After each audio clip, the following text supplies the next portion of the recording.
अभी हमारे साथ जुड़े हुए हैं मनोज कुमार सिंह जी, पंचायत समिति सदस्य के उम्मीदवार हैं। इनसे पहले भी ये विजेता रह चुके हैं। मीडिया बंधुओं का मैं स्वागत करता हूं। साथ ही मैं मनोज कुमार सिंह 2010-11 में जयनगर प्रखंड अंतर्गत दुल्लीपट्टी पंचायत क्षेत्र संख्या 9 से पूर्व में पंचायत समिति सदस्य पद पर विजय रह चुका हूं। वार्ड नंबर 15 में मैं दरवाजे पर जहां आवश्यकता थी वहां चापाकल लगाने का काम किया हूं। यहां पर किसी भी प्रकार की विवाद हुई उसको सुलझाने का काम किया। वार्ड नंबर 15 के जनता से अपील करता हूं कि वे हमको एक एक वोट कप प्लेट छाप के सामने बटन दबाकर हमें वोट से मदद करें। पंचायत क्षेत्र संख्या 9 के जनता से करबद्ध प्रार्थना करता हूं कि पूर्व में 10-11 में जिस प्रकार से आपने बहुमत देकर हमें विजय घोषित करवाने का काम किया, मैं यहाँ के क्षेत्र के सर्वांगीण विकास के लिए सतत प्रयासरत रहा हूँ। पूर्व में मैं दुल्लीपट्टी पंचायत में मुस्लिम मोहल्ला अल्पसंख्यक मोहल्ला में पीसीसी कार्य किया हूँ। डाक कार्यालय के तरफ जाने वाली सड़क का पीसीसी कार्य किया हूँ। बलुआ टोल में लगभग अपने कार्यकाल में 17 चापाकल लगाया हूँ। साथ ही वृद्धजन, विधवा, विकलांग के लिए मैं पेंशन में किसी प्रकार से यदि बाधा उत्पन्न होता था तो मैं अपने स्तर से कागज ला करके पेंशन करवाने का काम किया हूं।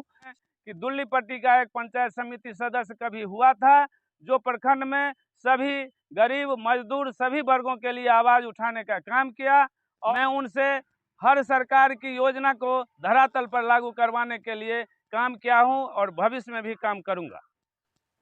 सात निश्चय अंतर्गत नल जल योजना आती है और अक्सर देखा जाता है गांव-गांव में टावर तो खड़ी है, पाइप भी बिछ गई, लेकिन उस टावर से नल से जल नहीं निकला। क्या कारण है इसका? मुख्यमंत्री 7 निश्चय योजना अंतर्गत जल नल का काम किया है। अगर गुणवत्तापूर्ण काम नहीं होती है तो उनका विरोध सबसे पहले जनता की होनी चाहिए। जल नल की टोटी पहुंचे, वहां शुद्ध पानी मिले, यह योजना उन्होंने बहुत सूझबूझ से मंत्रिमंडल से पास करा के धरातल पर लाने का काम किया। किसी न किसी लूट खसोट के धरातल में दब करके रह गया है, क्योंकि अभी तक या तो सरकार इस पर ध्यान आकृष्ट नहीं करते हैं या तो वह जनप्रतिनिधि हैं जो खाता से राशि निकासी करके अभी भी धरातल पर काम नहीं पूर्ण किया हूं। मैं उसके संबंध में कहना चाहता हूं कि इस बार यदि हमें जनता अपने वोट से विजय घोषित करवाने का काम करेंगे तो मैं वह एक बात निश्चित रूप से आप विश्वास कर लीजिए कि मैं इस जनता की आवाज़ को प्रखंड में उठा करके और प्रत्येक योजना की, दुल्लीपट्टी पंचायत की योजना की जांच करवाऊंगा कि आखिर अभी तक पानी क्यों नहीं चालू हुई।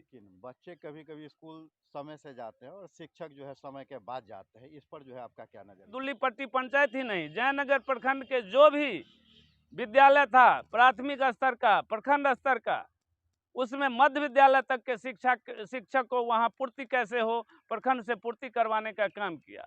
सब विद्यालय तो है, शिक्षक भी है, लेकिन वहां सबसे समस्या है कि अगर विद्यालय की प्रधान है, वहां आरक्षण के तहत बहुत से महिला शिक्षक गए हैं। महिला को सबसे पहले यह कर्तव्य होना चाहिए कि उनका भी बच्चा है, अगर दूसरे के बच्चा को शिक्षा नहीं देंगे तो उनका भी बच्चा शिक्षित नहीं होगा। इसका अभी तक इतिहास आता आ रहा है कि शिक्षक का बेटा कभी शिक्षक से, वैसे शिक्षक को मैं दुल्लीपट्टी पंचायत से बाहर करूंगा और वहां शिक्षा की गुणवत्ता को दुरुस्त करूंगा। 50% वोट गिरता है तो 4000 वोट है, 6 चौक 2400। इनको जो है जनता का जो है समर्थन प्राप्त है और इस बार भी ये उम्मीद करते हैं कि हम विजय का सेहरा अपने सर पे बांध देंगे। मैं सुरेश कुमार गुप्ता, सर्किल न्यूज़ से।